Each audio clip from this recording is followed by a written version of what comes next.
Good morning students. আগের দুটো ক্লাসে আমরা হান্টিং স্নেক জুডিথ রাইটের লেখা এই কবিতাটির প্রথম দুটি স্তবক আলোচনা করেছি।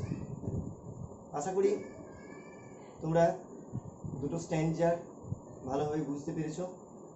যদি কোনো অসুবিধা থাকে তাহলে তোমরা গ্রুপে লিখে জানাবে। আজকে এই কবিতাটার তৃতীয় নম্বর স্ট্যান্ডা বা থার্ড স্ট্যান্ডা আমরা আলোচনা করব। প্রথমেই আমরা লাইন বাই লাইন পড়ব, তারপরে শক্ত ওয়ার্ডগুলোর মিনিং বোর্ডে লিখবো, তোমরা খাতায় লিখবে, তারপরে line by line Bengali analysis করব।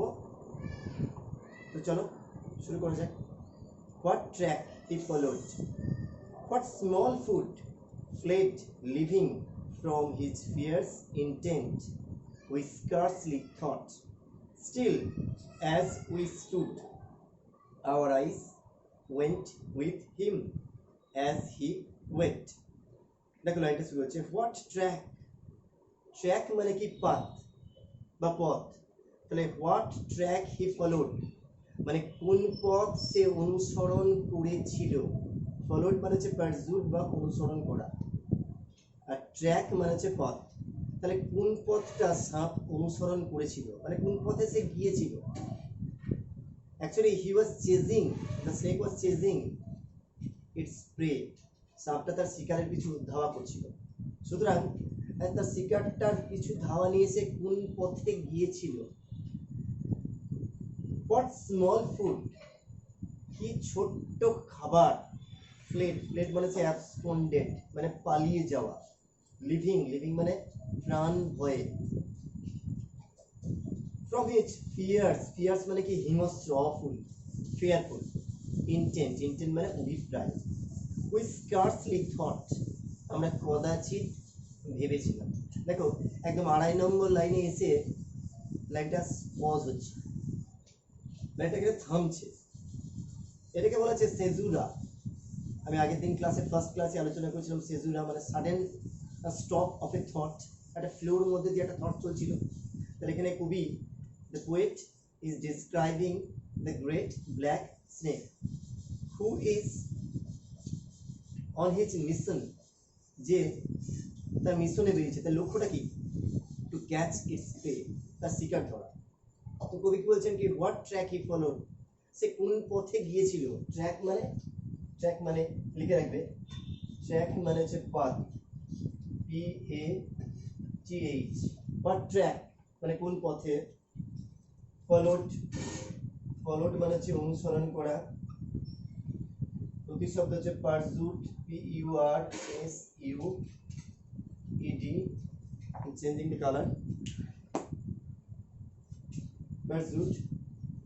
ইন্টেন্ট, ইন্টেন্ট মানে হচ্ছে এইম মানে লক্ষ্য। ফিয়ার্স, ফিয়ার্স মানে হচ্ছে অফুল মানে ভয়ানক।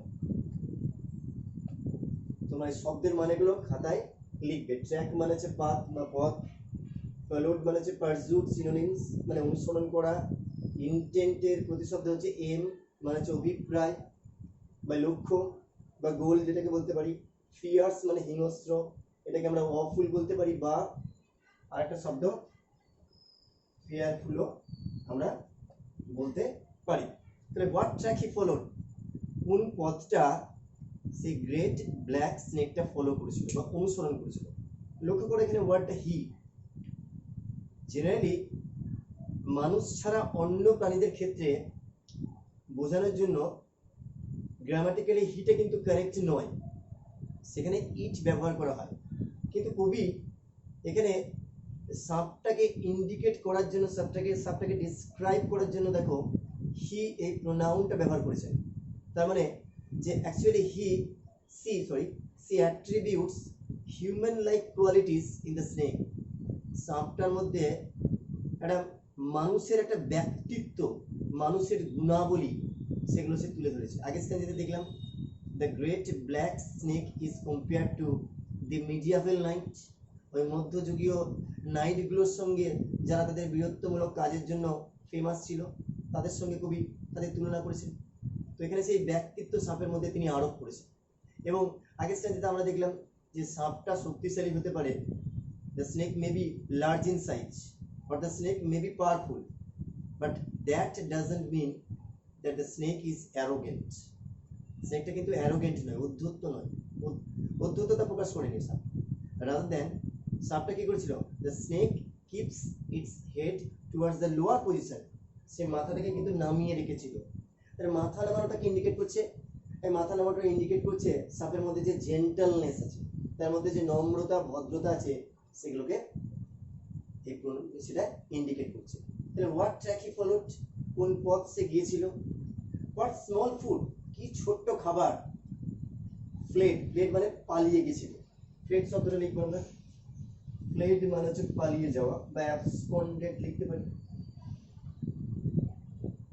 বা এসকেপড লিখতে পারি, বা আমরা লিখতে পারি র্যান অ্যাওয়ে। পাস্ট টেন্সে আছে, রানের পাস্ট ফর্ম হচ্ছে র্যান অ্যাওয়ে, আমরা র্যান অ্যাওয়ে লিখতে পারি। তাহলে কোন ছোট্ট খাবার পালিয়ে গেছিল, লিভিং মানে প্রাণ ভয়ে, ফ্রম হিজ ফিয়ার্স ইন্টেন্ট, তার হিংস্র অভিপ্রায় থেকে। উই স্কার্সলি থট, স্কার্সলি মানে হচ্ছে কদাচিৎ, যার প্রতিশব্দ হচ্ছে হার্ডলি। এটা একটা অ্যাডভার্ব, যার প্রতিশব্দ হচ্ছে কি হার্ডলি। বাংলা মানে হচ্ছে কি কদাচিৎ, মানে আমরা অল্পই চিন্তা করেছিলাম। এবার দেখো লাইটটা, বাট স্মল ফুড, কি ছোট্ট খাবার। ফ্লিট, পালিয়ে গেছিল। লিভিং, প্রাণ ভয়ে, ফ্রম হিজ ফিয়ার্স ইন্টেন্ট, তার হিংস্র অভিপ্রায় থেকে। এই লাইনটা ইন্ডিকেট করছে for the first time the great black snake is emerged as a legal predator. প্রথমবার এখানে এই বৃহৎ বড় সাপটা, কালো সাপটা একজন ভয়ানক শিকারী, একটা ক্রিয়েচার বা অ্যানিমেল রূপে এখানে আবির্ভূত হচ্ছে। এখন কিন্তু সাপটার ডেসক্রিপশন দিয়েছিলেন, কিন্তু সেই ডেসক্রিপশনের মধ্যে সাপটার যে হান্টিং সত্তা সেটা কিন্তু প্রকাশিত হয়নি। এই শব্দগুলো, this words indicate that the snake is a lethal predator. সাপটা হচ্ছে একজন একটা ভয়ানক একটা শিকারী। এবং দেখো কি হচ্ছে, ফ্লেড লিভিং মানে পালিয়ে যাচ্ছে। কারা পালিয়ে যাচ্ছে? সেই ছোট্ট ছোট্ট খাবারগুলো, শিকারগুলো, অর্থাৎ যাদের পিছু সে ধাওয়া নিচ্ছে। ধরো একটা ফড়িংয়ের পিছু ধাওয়া নিচ্ছে, বা কোনো একটা ছোট্ট ব্যাঙের ছানার পিছু সে ধাওয়া নিচ্ছে, বা কোনো একটা ছোট্ট ইনসেক্ট তার পিছু সে ধাওয়া নিচ্ছে। তো তারা কি হচ্ছে, তার ভয়ে, প্রাণ ভয়ে সে পালাচ্ছে। সুতরাং দ্য স্নেক, আমরা বলতে পারি, ইজ শোয়িং হিজ প্রাওয়েস বা পাওয়ার, হিজ হান্টিং স্কিল হিয়ার। সাপটা এখানে তার হান্টিং স্কিলটা তার প্রকাশ করছে। এবং এতটাই তার হান্টিং স্কিল যে সে সাপটার ভয়ে অন্যান্য প্রাণীগুলো প্রাণ ভয়ে পালাচ্ছে। So the appearance of the black great snake made the atmosphere fearful. সুতরাং যে একটা সহজের সুন্দর একটা যে আবহাওয়া ছিল, একটা মনোরম আবহাওয়া ছিল, সবাই রিল্যাক্স করছিল সেই আবহাওয়ায়। সেই রিল্যাক্সিং অ্যাটমসফিয়ারটা এখন কিন্তু একটা প্যানিকড অ্যাটমসফিয়ারে পরিণত হয়েছে, একটা ভয়াবহ, একটা দমবন্ধকর একটা অবস্থাতে পরিণত হয়েছে। এবং অন্যান্য প্রাণীরা তার ভয়ে পালাচ্ছে। সুতরাং আমরা বলতে পারি, the other animals even know it well about the snake's power. অন্যান্য প্রাণীরাও কিন্তু এই সাপটার এই বিশাল ক্ষমতা সম্পর্কে, তার হান্টিং স্কিল সম্পর্কে অবগত। সুতরাং when the other insects or the other animals saw the great black snake, they ran away from the spot in fear in order to save their lives. সুতরাং অন্য প্রাণীগুলো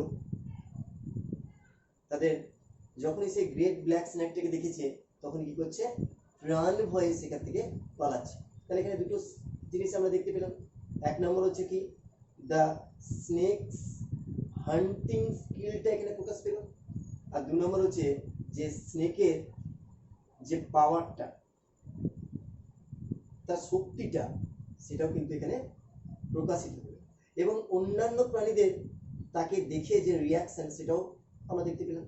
যে রিয়াকশনটা কি, দে বিকেম প্যানিকড, তারা প্রচন্ড আতঙ্কগ্রস্ত হয়ে গেল এবং সাপটাকে দেখে কি হলো, সেই স্থান থেকে তখন তারা দৌড়ে প্রাণ হয়ে পালাতে লাগলো। দেখো ফিয়ার্স মানে কি, হিংস্র। Intent, look at the word fierce intent মানে হচ্ছে হিংস্র অভিপ্রায়। তো এই হিংস্র অভিপ্রায়, এই শব্দটা ইন্টেন্ট, এই শব্দটা ইন্ডিকেট করছে কি, ইন্টেন্ট মানে হচ্ছে এম, লক্ষ্য, বা আমরা বলতে পারি পারপাস বা উদ্দেশ্য, বা আমরা বলতে পারি গোল বা লক্ষ্য। তাহলে সাপের লক্ষ্যটা কি? The snake's only goal is to follow its prey and to catch its prey. তাহলে সাপের একমাত্র লক্ষ্য হচ্ছে কি, যে তার শিকারের পিছু ধাওয়া করা এবং সেই শিকারটাকে ক্যাচ করা বা ধরা। তাহলে এখানে আমরা দেখতে পাচ্ছি যে স্নেকের সিঙ্গেল মাইন্ডেডনেস, তার একটাই লক্ষ্য, সেটা এখানে প্রকাশিত হয়েছে। এবং সেই লক্ষ্যটা কি? তার লক্ষ্যটা হচ্ছে তার শিকারের পিছু নেওয়া এবং তার সেই শিকারটাকে এখানে ধরা। সুতরাং আমরা এখানে মধ্যযুগের নাইটের সঙ্গে আবার একটা মিল পাচ্ছি। আগের স্টেজে মধ্যযুগের নাইটদের সঙ্গে তুলনা করেছিল।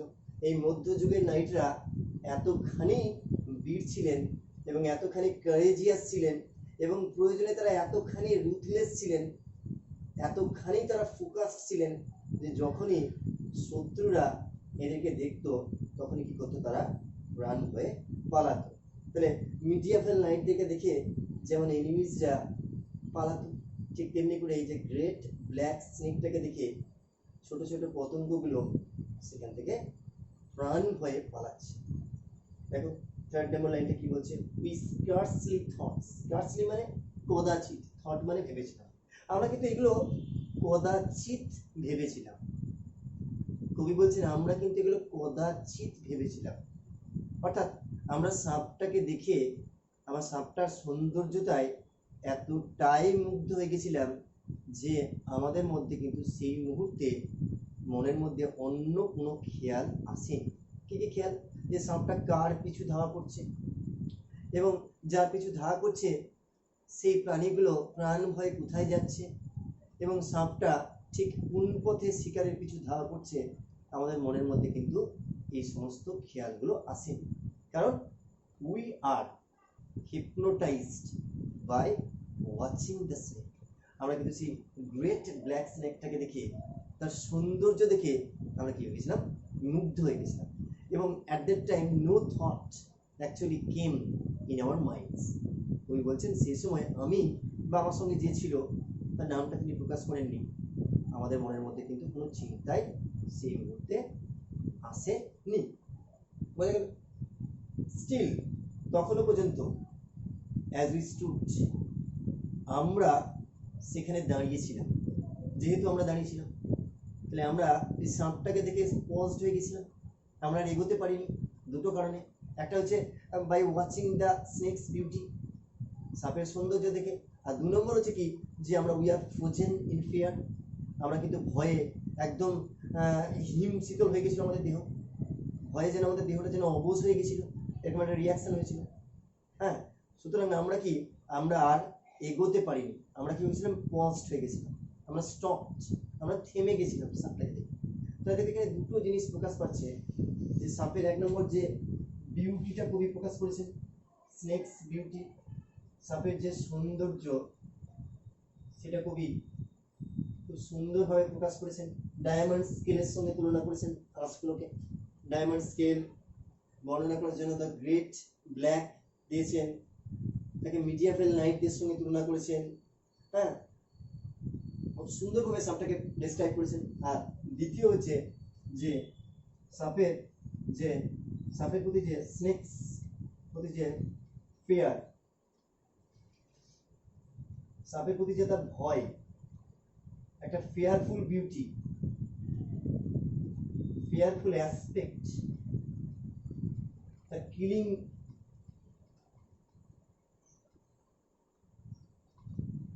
কিলার ইনস্টিংক্ট,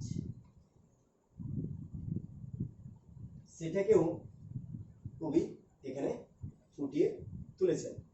তাহলে কবি কি বলছেন? উই বলতে এখানে কাকে বোঝানো হয়েছে? Here we refer to the poet Judith Wright and her unnamed unidentified companion. And what was their reaction? They stopped. তারা থেমে গেছিল। Our eyes, আমাদের দ্বিতীয় নম্বর লাইনটা দেখো, একটু দেখো, fled living from his fierce intent। দেখো এখানে একটা অলংকার ইউজ করেছে দ্বিতীয় নম্বর লাইনে, fled living from his fierce intent। সেই অলংকারটাকে বলা হচ্ছে অ্যালিটারেশন, বা বাংলায় যাকে বলা হচ্ছে অনুপ্রাস। অ্যালিটারেশনটা কি? আমরা ফিগার অফ স্পিচ, এখানে দুটো ফিগার অফ স্পিচ পেলাম, পার্সোনিফিকেশন পেয়েছিলাম, হাইপারবোল বলে একটা ফিগার অফ স্পিচ পেয়েছিলাম, আর আমরা থার্ড স্ট্যান্ডার দ্বিতীয় line fled leaving from his fierce intent, এখানে অ্যালিটারেশন বলে একটা ফিগার অফ স্পিচ পেলাম। Alliteration is a figure of speech where there is the repetition of the same words or sound। দেখো এখানে একই রকম একটা কনসোনেন্ট সাউন্ড সেটা রিপিট করছে, ফ্লেড, ক, একটা, ফ্রম, পরপর পরপর দেখো, ফ্লেড, এফ, ফ্রম এর F, fierce, it is a consonant, এফটা কনসোনেন্ট হচ্ছে, তাহলে কনসোনেন্ট যে সিলেবেলটা একটা লাইনে দেখো তিনবার বসছে, এটাকে বলা হচ্ছে, যখন কোনো সিলেবেল বা কোনো ওয়ার্ডস যখন রিপিট হবে সেটাকে তখন বলা হচ্ছে অ্যালিটারেশন বা অনুপ্রাস। স্টিল, তখনও পর্যন্ত, অ্যাজ উই স্টুড, আমরা যেহেতু সেখানে দাঁড়িয়েছিলাম, আওয়ার আইস, আমাদের চোখগুলি, ওয়েন্ট উইথ হিম, তার সঙ্গে সঙ্গে গিয়েছিল, অ্যাজ হি ওয়েন্ট, যেখানে সে গিয়েছিল। দেখো সাপটাকে দেখার পর থেকে কবি এবং তার পার্টনার ভয় এবং বিস্ময় দুটো তাদের রিয়াকশন হয়েছিল। সাপটার প্রতি তাদের ফিয়ার, সাপটার প্রতি তাদের যে তার সৌন্দর্যতার প্রতি যে আকর্ষণ সেটা হয়েছিল, এবং তাদের মধ্যে একটা কিউরিওসিটিও কিন্তু ছিল।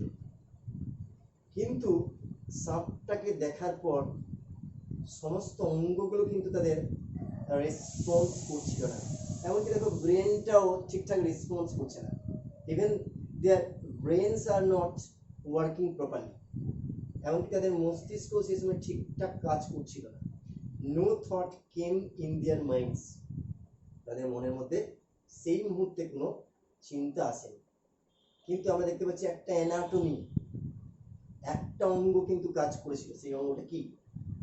সেই অঙ্গটা হচ্ছে দেয়ার ভিশন, তাদের দৃষ্টিশক্তিটা। তাদের দৃষ্টিশক্তিটা কিন্তু তাদের চোখ দুটোর সাপটাকে কিন্তু ফলো করেছিল যেখানে সে যাচ্ছিল। তারা কিন্তু ভয়ে, কারণ সাপটা কি একটা হান্টিং স্নেক, একটা শিকারী সাপ, তার মানে কি শিকারী সাপ মানে সে হচ্ছে হিংস্র, সে হচ্ছে একটা ডেঞ্জারাস, একটা লিথেল প্রিডেটর, একটা ভয়ানক শিকারী। সুতরাং কবি এবং তার পার্টনারের সাহস হয়নি সাপটার পিছু নেওয়ার। কিন্তু সাপটা কোন পথে যাচ্ছিল সেটা কিন্তু জানার তাদের কৌতূহল ছিল। They have curiosity, so their eyes followed the snake. তারা সেই জায়গাতেই দাঁড়িয়ে দাঁড়িয়ে সাপটা কোন পথে যাচ্ছে সেটাকে কিন্তু অনুসরণ করেছিল। তাহলে আওয়ার আইস, আমাদের চোখগুলি, ওয়েন্ট গিয়েছিল, উইথ হিম, তার সঙ্গে, হিম বলতে এখানে স্নেকটাকে বোঝানো হয়েছিল, অ্যাজ হি ওয়েন্ট, যেখানে সে গিয়েছিল। অর্থাৎ সাপটা যে জায়গার মধ্যে দিয়ে যাচ্ছিল, কবি এবং তার পার্টনারের চোখ দুটো কিন্তু সেখানে অনুসরণ করছিল। তাদের অন্যান্য অঙ্গগুলো সেই মুহূর্তে কিন্তু রেসপন্স করছিল না, even their brains are not working, এমনকি তাদের ব্রেনগুলো ওয়ার্ক করছে। তো লাস্ট লাইনে গিয়ে দেখো যে দুবার ওয়েন্ট শব্দটা ইউজ করেছে, আওয়ার আইজ ওয়েন্ট একবার ইউজ করলেন, with him as he went, দুবার ওয়েন্টস এই ভার্বটাকে ইউজ করলেন। জেনারেলি কবিতায় কিন্তু এরকম হয় না, তো কেন কবি এই রিপিট করলেন ওয়েন্ট শব্দটা?